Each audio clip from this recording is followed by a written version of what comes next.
Ipinasuri ng GMA News sa National Food Authority ang sample ng inirereklamong umano'y synthetic rice na nabili sa Navaliches, Quezon City. Peking bigas nga ba o hindi? Alamin sa exclusive report ng saksing si Ivan Mayrina. Isang araw matapos sa reklamo ng isang concerned citizen na nabili nilang bigas sa kanilang barangay council. Di ba yung usual na bigas na pag binibili mo, may naiiwan na pulbos sa kamay mo, siya wala. Ininspeksyon ng mga tauhan ng National Food Authority ang tindahang binilhan ng bigas. Pero naikumpara ng NFA ang nirereklamong bigas sa normal na bigas. Pareho lang. Pareho lang. Kahit yung pagkakita ko pa lang kanina dun sa rice, yun yung mga common rice. Dinala ko ang sample ng hinihinalang Peking bigas sa National Office ng NFA para masuri.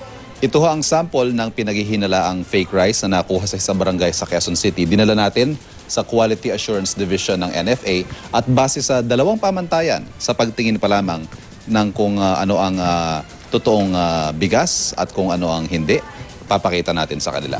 Sir, ito ho yung sample. Nakitaan naman ito ng brand streak o natitirang ipasauka sa butil na kung tawagin ay grain groove na mga batayan para masabing tunay na bigas ito. Ayun ho, kita ho yung streak. Yes. Okay. So, both are present po dito sa ano. Para sa mas malapit ang pagsusuri, isinama kami sa Technical Research and Laboratory Division nang tingnan sa kanilang aparato. Brand streaks and grain grove is present dito sa sample na dala nyo. Which means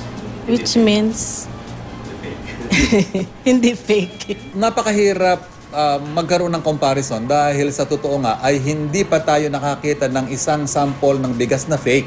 Hinihintay pa kasi ang resulta ng pagsusuri sa hinihinalang Peking bigas mula sa Davao. Babala ng Health Department. Kung ang isang bagay ay hindi ginawa para kainin mo, magkakaproblema ka talaga sa tiyan, sa pagdumi, sa pagsusuka.